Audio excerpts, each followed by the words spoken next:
A globalização é um fenômeno que ganhou força após a Segunda Guerra Mundial e com o advento da Terceira Revolução Industrial. Através desse processo, as pessoas, os governos e as empresas trocam ideias, realizam transações financeiras e comerciais e espalham aspectos culturais pelos 4 cantos do planeta. A modernização, sendo uma das consequências da globalização, implica uma difusão de valores socioculturais, predominantes da Europa e dos Estados Unidos, e de acordo com a visão de Otávio Yanni, a globalização seria a ocidentalização do mundo, já que é tratada como uma civilização mais moderna, desenvolvida e evoluída. Dentro dessa globalização cultural, as religiões tendem a se adaptar às mudanças presenciadas atualmente, assim como se fortalecer em questões ideológicas. Dessa maneira, novas correntes emergem. A globalização ajudou na dimensão e na criação de novas correntes e novos fundamentos religiosos. O Islã surge como religião no século VII, na região que corresponde atualmente ao território da Arábia Saudita.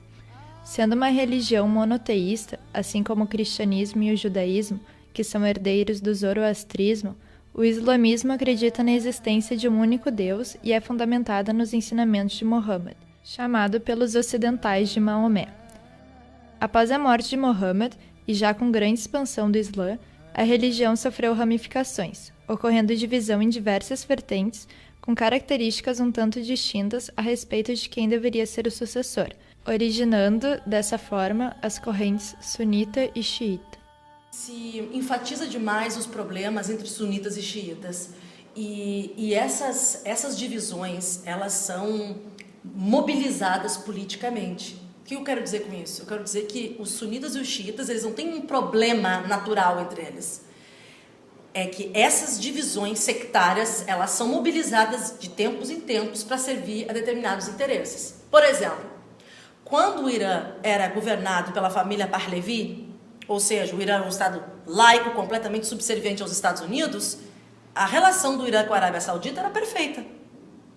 É com a Revolução Iraniana de 79 e com realmente essa construção de identidade do Irã como um estado xiita, que começa a questionar o papel de liderança do mundo islâmico da Arábia Saudita, que começa a haver um problema entre a Arábia Saudita e o Irã, que aí, logicamente, passa a ser descrito tanto por eles quanto por nós como um problema entre sunitas e xiitas. Historicamente, o Irã era um importante aliado para os interesses estadunidenses no Oriente Médio. Desde 1941, o Irã era governado de forma autoritária pelo Shah Reza Pahlavi, o qual tinha um governo conhecido pela corrupção política e desigualdade social. Durante a década de 1970, protestos contra o regime ganharam força e resultaram, em 1979, na Revolução Iraniana. Além de tirar o Shah do poder, a revolução, baseada nos preceitos do islamismo, declarou o Irã como uma república islâmica. O Ayatollah Khomeini, principal líder da revolução, assumiu o cargo de chefe religioso e de governante do país. A revolução alterou profundamente as estruturas sociais do país, visto que agora o Irã seria regrado a partir das doutrinas religiosas do Islã. A Irmandade Muçulmana, que luta para estabelecer a Sharia como base para governos, é considerada a precursora do fundamentalismo islâmico contemporâneo, que a partir de cisões deu origem a grupos mais violentos como Hamas e Al-Qaeda. A Irmandade Muçulmana também pretende unificar os países de população muçulmana e tem origem na mesma seita islâmica wahhabita, sunita, base da sociedade da Arábia Saudita e que inspirou a milícia dos talibãs e a rede terrorista Al-Qaeda. Grupos no Oriente Médio que eles interpretam o Alcorão para atender determinadas políticas deles. A Irmandade Islâmica surgiu no Egito, né? e ficou tempo contra o governo do Gamal Abdel Nasser. O Hamas, o Movimento de Resistência Islâmica, é um braço da Irmandade Islâmica, do ponto de vista religioso, pelo menos, né? E temos o Wahhabitas na Arábia Saudita, também eles têm uma interpretação diferente do Alcorão. E o Irã já é um pouco diferente, porque eles pertencem ao corrente xiita do islamismo. No momento de aglutinar eles em torno de uma luta comum, o Islã é a melhor bandeira, porque ele é capaz de subsumir dentro do seu próprio discurso, esses discursos menores de etnia, nacionalismo. O Islã é capaz de ficar acima disso tudo. Então ele é um discurso mobilizante muito forte. Após os atentados de 11 de setembro, construiu-se um perfil específico de terrorista moderno: homens barbudos, de turbante e defensores do islamismo.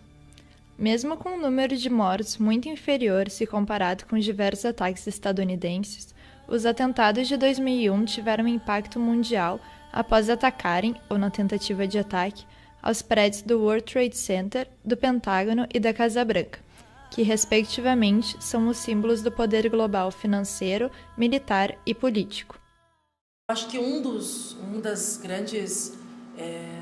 das grandes manifestações, talvez, do fim da Guerra Fria, que deixou o mundo ocidental, que parecia, acho que revelou que não existia um bloco ocidental, pelo menos para além da dominação, né, do capitalismo, efetivamente, foi o fim do inimigo comum, né? Não tendo mais a União Soviética como inimigo comum, o que se criou, então, durante um tempo ficou um vácuo de inimigos que o Islã, especialmente depois do 11 de setembro, veio ocupar esse lugar. Agora, é importante pensar, né, que a gente tem que começar a dar nomes para os grupos, porque a gente tem que ter bem claro na nossa cabeça que o Hezb ut-Tahrir não é, por exemplo, o movimento islâmico do Uzbequistão.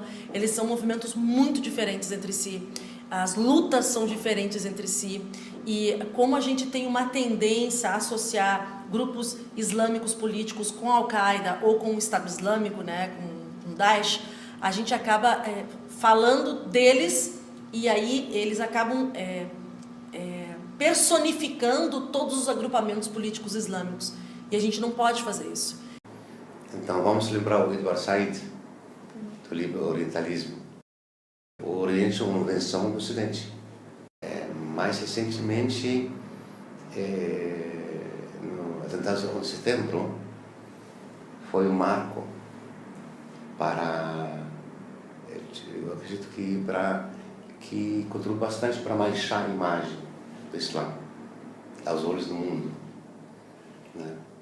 E mais especificamente a administração norte-americana sob a presidência do George Bush, filho.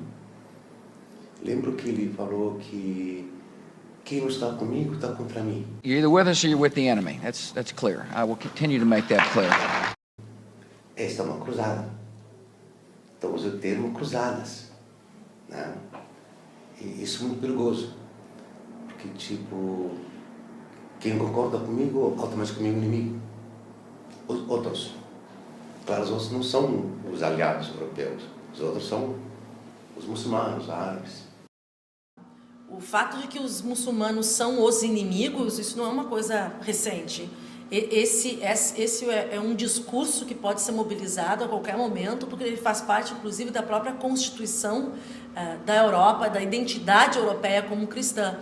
Como é que os europeus se consolidam, né, como europeus cristãos em oposição a um outro muçulmano. Então esse outro muçulmano ele pode ser mobilizado a qualquer momento como inimigo. Então a islamofobia ela não é um fenômeno recente, ela é um fenômeno que ela vai e volta na nossa história de acordo com os interesses daqueles que mobilizam esses discursos exatamente para os seus fins próprios, que nesse momento perseguir minorias islâmicas dos seus países, reforçar os caráteres de identidade nacional, no caso da França, e no caso dos Estados Unidos, continuar levando a cabo essa guerra vergonhosa que eles chamam de guerra contra o terror. Mas a globalização, em termos gerais, ela interferiu muito na questão da juventude, da população em si poder reivindicar melhorias internas. Poder ir nas redes sociais e questionar o que está acontecendo, criar eventos. A Primavera Árabe surgiu dessa maneira. Foram eventos na rede social que, a internet auxiliou muito isso. É muito mais o impacto da globalização sobre o Estado e como esse impacto vai se manifestar no agir dos grupos muçulmanos, grupos islâmicos, né, que agem dentro do Estado, do que exatamente a globalização agindo diretamente, sem a mediação do Estado, sobre esses grupos. Que o processo de globalização ele traz outras questões, ele traz outros caminhos, o caminho da união, em certo sentido. A globalização afetou diretamente os grupos islâmicos e suas ações.